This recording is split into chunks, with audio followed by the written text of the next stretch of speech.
Gauri Suryavanshi S मराठीमध्ये आपलं स्वागत. वळूया आजच्या बातमीकडे. दिंडोरी तालुक्यातील उपबाजार समिती येथे कांदा उत्पादक शेतकऱ्यांच्या व्यथा जाणून घेणारा रिपोर्ट आमचे एस मराठी वृत्त संपादक शामराव सोनवणे यांनी ग्राउंड रिपोर्ट घेतलाय. चला तर मग वणी येथे जाऊन बघूया. नमस्कार, एस मराठीमध्ये स्वागत आहे. आपण आता ग्राउंड रिपोर्ट पाहत आहेत. हा आहे वणी येथील उपबाजार समिती. या ठिकाणी संपूर्ण जे कळवण तालुका, देवळा तालुका व दिंडोरी तालुक्यातील कांदा उत्पादक आपला कांदा घेऊन हे वणी येथे येत असतात. परंतु गेल्या 2 दिवसापासून कांद्याचा बाजार कोसळत चालला, म्हणून शेतकरी नाराज झालाय. आपल्यावर बोलण्यासाठी आता पिडकोसचे शेतकरी येतो. वाघ भाऊ, काय सांगा एकंदरीत?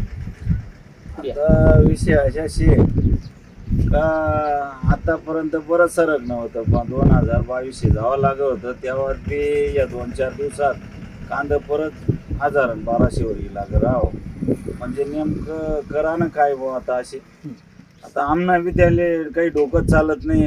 1000 रुपये कांदा म्हणजे काय काय परवडत बुवा असे. त्या सरकारनं नेमकं काळा बाजार काय चालू शे बुवा, वाढावा ना कमी करा. नेमका व्यापारीच ना घोटाळा का नेमका सरकार ना घोटाळा का मग देश ना घोटाळा बुवा. आमनं तर यावात काही डोकं चाललेच मार्ग नाही. नाफेड कांदा खरेदी करत नाहीये, काय सांग? हा ना, मग सरकार आमले आशाच लाई राहीना ना हो. नुसतं नापेड चालू होई बुवा, नापेड चालू होई, आशात येत राहीना, गोळ्यात येत राहीना. आम्ही नापेड ना भरोसावर इतका दिवस कांदा लाई धरा. तेव्हा तर आमना 50% कांदा सडी घ्या राहीना. आमना पण 50%. आता 50% राहिल्यावर त्या 50% जर अशा भाव काल येतोय अजून, तर आम्ही करा ना काय बुवा याली बुवा अशी. महागाई पाई दुनियाभरली ना हो. मजूर पासून वयापासून खर्च निघाले मुश्किल शे. शेती म्हणजे फारच अवघड काम आहे ना हो. गेल्या 2 महिन्यापासून पाऊस चालू आहे, मका पूर्णापर्यंत चालू आहे. हा ते वल्ला दुष्काळ तर जाऊ द्या. ते वल्ला दुष्काळ म्हणजे 2 महिन्यापासून पाऊसच एवढा चालू आहे. वल्ला दुष्काळ तर आहेच, ती मकांची नुकसान. पण सदर या कांद्याचाच विषय असा, यांनी कांद्याला काही थोडंफार आलं असतं तर आम्ही केलं असतं पुढं उलाढाल काही कांद्याच्या पैशांवर. नाफेडने कांदा खरेदी करावी अशी शेतकऱ्यांची मागणी आहे.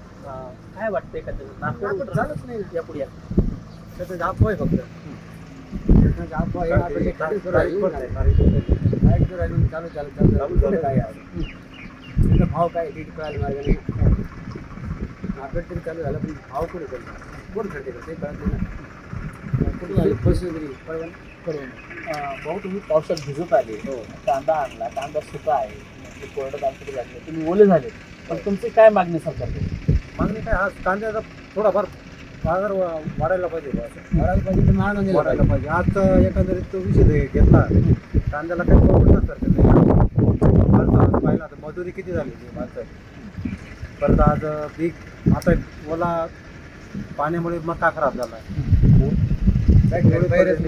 आज बियाण्यांचा खर्च पाहिला तर किती पिशवी म्हणजे आज गेल्या वर्षी काय होते बाजार, आज काय पिशवी मागे 300-400 रुपये वाढले. परत आज ओला दुष्काळ तरी जाहीर करायला पाहिजे सरकारने.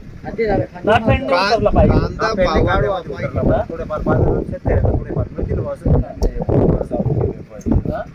ऑर्डर चालू केल्या पाहिजे. कांदा रोखून बाहेर तर मागणी भरपूर आहे कांद्याला. खताच्या किमती वाढल्या, खताच्या किमती खताच्या किमती भरपूर वाढलेल्या आहेत. 1800 मक्याची पिशवी कळायला झाली, 1700 रुपये पिशवी झाली. ओल आहे धंदा किती महाग झाला, 1600 रोजगार मजुरी किती महाग झाली. 2021 काय झालं केलं पाहिजे, वाढला पाहिजे. आपण पाहू शकतो की शेतकऱ्यांना जर जगवायचं असेल सरकारला, जाऊ घे ना हो. कांद्यावर पैसे आले तर आम्ही करू ना. नाही तर आला नाही पैसा तर कुठून काय करायचं. आम्ही कुठं मजुरी करायची अजून. शेतकऱ्यांची एक अपेक्षा आहे की नाफेडने त्वरित कांदा खरेदी करावा, एवढीच माफक अपेक्षा शेतकऱ्यांची आहे.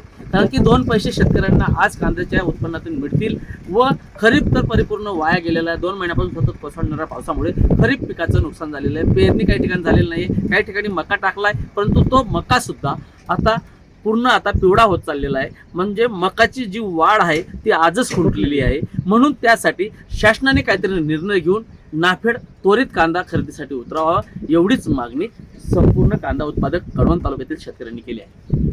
Shamrao Sonawane, S Marathi, Nashik. S Marathi news साठी वृत्त संपादक शामराव सोनवणे, वणी.